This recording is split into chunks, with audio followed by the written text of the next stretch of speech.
The moment the security guards grabbed the mysterious woman near the entrance of the luxury gala, everyone turned away as if they had just witnessed something embarrassing. She stood alone beneath the bright afternoon lights of the grand glass hall, wearing a simple cream-colored dress that looked completely out of place among the designer suits and expensive jewelry surrounding her. Her eyes were filled with quiet fear, but she refused to beg anyone for help. Then a single dad carrying a small paper bag of sandwiches stepped forward and did something that would change his life forever.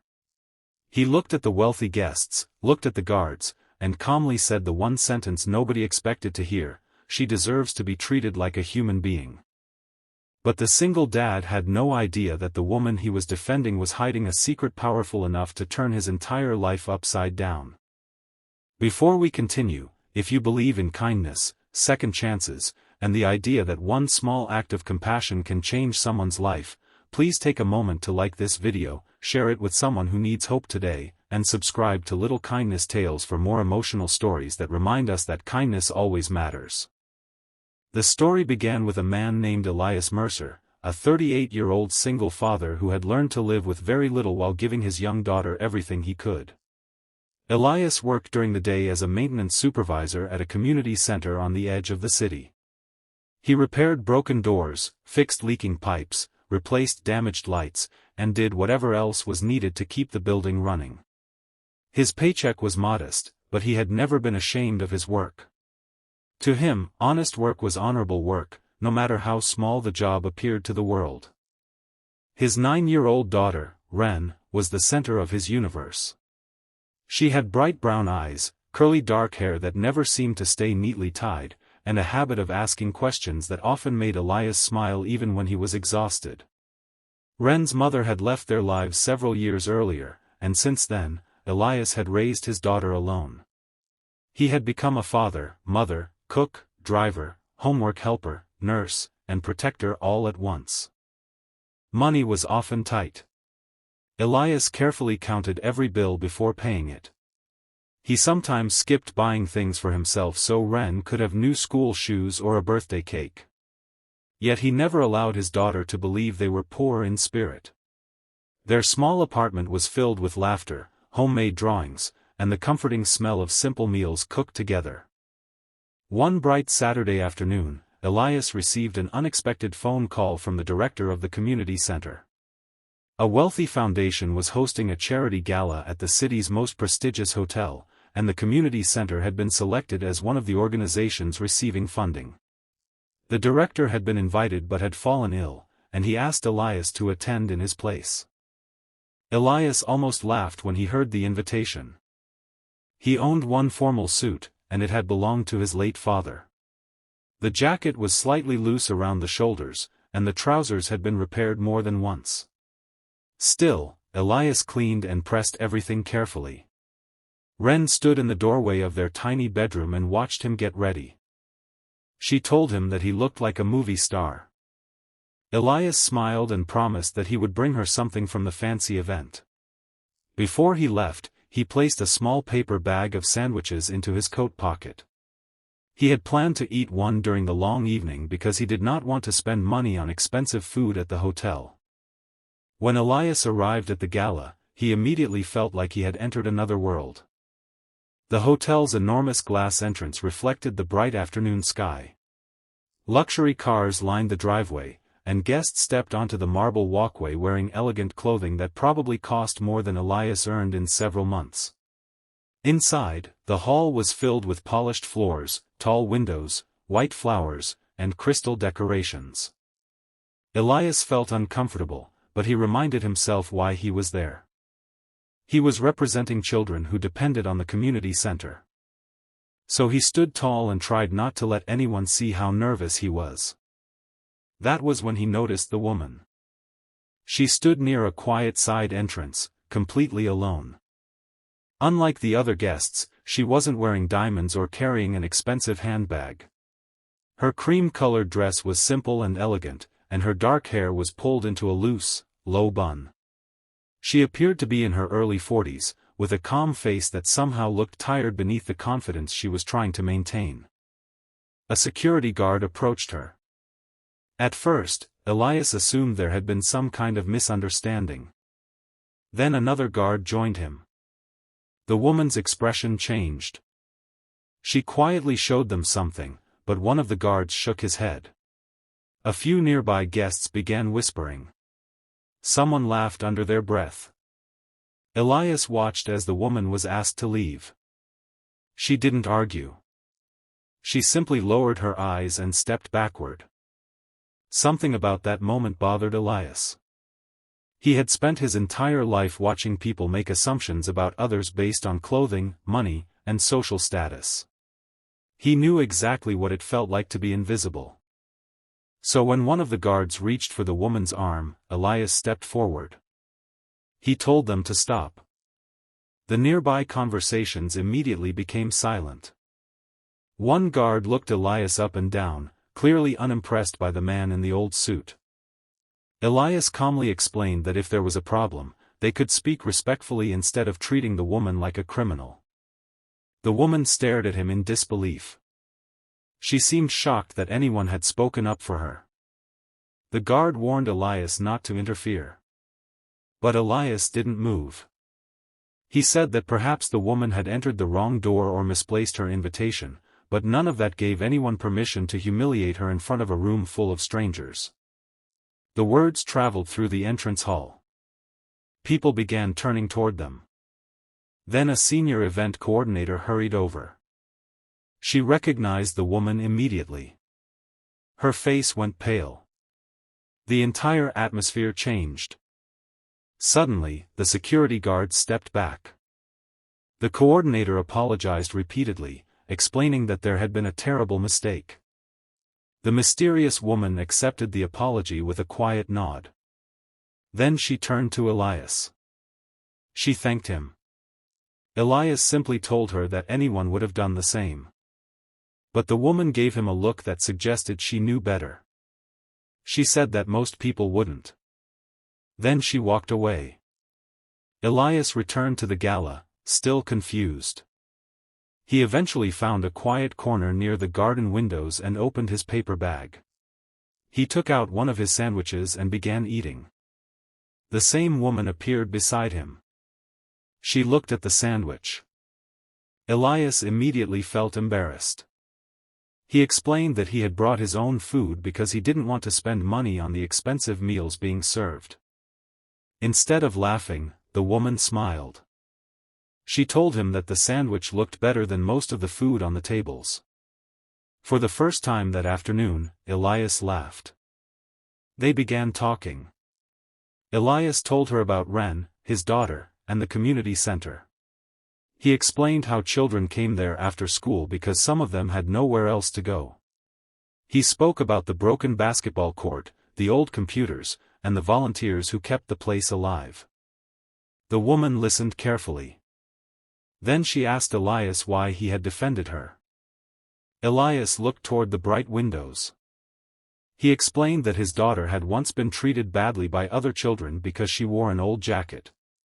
Ren had come home crying, convinced that something was wrong with her because she didn't have expensive things. Elias had told her that people were not measured by the price of their clothes. He said that if he expected his daughter to believe that, he had to live by those words himself. The woman's eyes became unusually quiet. She asked Elias what his daughter wanted more than anything. He smiled. A new art set, he said. Ren loved drawing, but Elias hadn't been able to afford the professional supplies she had been looking at. The woman nodded slowly. Then someone called her name from across the room. Elias turned. A group of powerful business leaders had gathered near the stage. The woman stood. Before leaving, she thanked Elias again. But this time, she didn't say goodbye.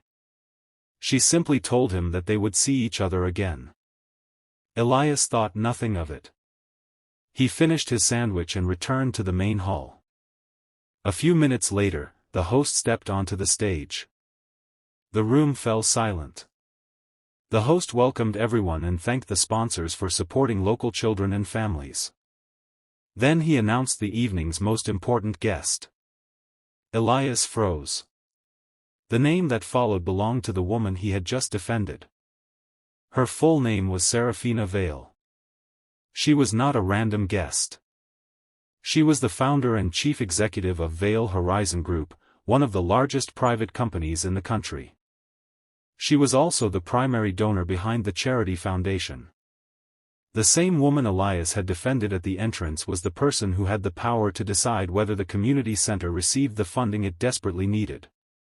Elias felt his face grow warm. He suddenly remembered his old suit. His paper bag. His sandwich. Everything. Serafina stepped onto the stage. The crowd applauded. But instead of giving the expected speech about business and success, she looked directly toward Elias. She told the audience about a man who had stood up for a stranger when there was nothing in it for him. She explained that the man didn't know her name. He didn't know her wealth. He didn't know her influence. He only saw someone being treated unfairly. Then she announced that her foundation would not only fully fund the community center's renovation but would also create a new scholarship program for children from struggling families. Elias couldn't believe what he was hearing. But Serafina wasn't finished. She revealed that she had grown up in a poor neighborhood herself. She had spent years building her company, but somewhere along the way, she had become surrounded by people who judged everything by appearances. That afternoon, she had intentionally arrived through a side entrance wearing simple clothing because she wanted to see how people treated someone they believed had no power. She had expected disappointment. Instead, she found one person who reminded her why she had started helping others in the first place. Elias sat silently as tears filled his eyes. The applause around him became louder. But he wasn't thinking about himself. He was thinking about Ren. He was thinking about the children at the community center. And he was thinking about the fact that a simple act of kindness had somehow opened a door he never knew existed. After the gala, Serafina approached him privately. She offered him a position overseeing the foundation's new community projects. Elias immediately hesitated. He explained that he wasn't a businessman. He wasn't a wealthy executive. He was just a maintenance supervisor and a father. Serafina smiled. She told him that was exactly why she wanted him. She didn't need another person who understood money. She needed someone who understood people. Elias accepted the position several weeks later. But the greatest change didn't happen in his career. It happened at home. One Saturday morning, Elias took Ren to the newly renovated community center. The old building had been transformed. There were bright classrooms, new computers, a beautiful library, and a large art room filled with supplies. Ren stood in the doorway with tears in her eyes. She couldn't believe it. Elias told her that the art room belonged to every child who needed a place to dream. Ren hugged her father tightly. Then she asked him how all of this had happened. Elias looked toward the bright windows. He told her that sometimes, the smallest kindness could create the biggest change. Ren asked if he had saved someone. Elias smiled. He said no. He had simply treated someone like a person. Years later, the community center became one of the most successful youth programs in the city. Elias continued working with Serafina, not because he wanted wealth or recognition, but because he believed every child deserved someone who would believe in them. Serafina also changed. She became less interested in impressive rooms and more interested in ordinary people. Sometimes, she and Elias would visit the center together. And whenever someone asked how their partnership began, Serafina would always tell the same story. She would say that one afternoon, a man in an old suit defended a woman everyone else had already judged. But Elias always corrected her. He would say that he hadn't known she was powerful. He hadn't known she was wealthy. He hadn't known she could change his life. He had simply seen someone who needed kindness. And perhaps that was the greatest lesson of all. Because kindness is most meaningful when there is nothing to gain from giving it. Elias thought he was defending a stranger. In reality, he was defending the part of humanity that many people lose when they become too busy judging appearances. And Serafina thought she was testing the world. Instead, the world gave her a second chance to believe in people. If this story touched your heart, please take a moment to like the video, share it with someone who believes that kindness still matters, and subscribe to Little Kindness Tales. Your support helps these stories reach more people who may need a little hope, courage, or inspiration today. And before we reach the ending, I have one special request for you. Comment the word kindness below if you believe that one small act of compassion can change someone's entire life. Because sometimes, the person standing in front of you may look like a stranger. You may not know their story. You may not know their struggles. You may not, but you can always choose how you treat them. Elias didn't defend Serafina because he knew she was powerful. He defended her because, in that moment, she was simply another human being who deserved respect. And that one decision changed everything. It changed the future of a struggling community center.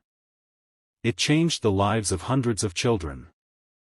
It changed Serafina's faith in humanity. And it changed Elias's life forever. But perhaps the most beautiful part of the story was what happened to Ren. Years later, when Ren became an adult, she returned to the same community center where she had once dreamed of becoming an artist. She had become a teacher. On her first day, she stood before a room filled with children and told them something her father had taught her long ago. She told them that the world might sometimes measure people by money, clothing, titles, or success. But none of those things could measure the size of a person's heart. Then she smiled and began her first art lesson. Outside the classroom window, sunlight filled the bright afternoon sky. And hanging on the wall was a simple photograph of Elias, standing beside Serafina and the children whose lives had been changed by one unexpected act of courage. Beneath the photograph were 5 simple words. Kindness sees what others Mississippi. And that was the legacy Elias left behind. Not a fortune. Not a mansion. Not a famous name. Just a reminder that sometimes, the most powerful thing a person can do is stop, look at someone who feels invisible, and choose to treat them with dignity. Because you never know who you're standing beside. And you never know how far one act of kindness might travel.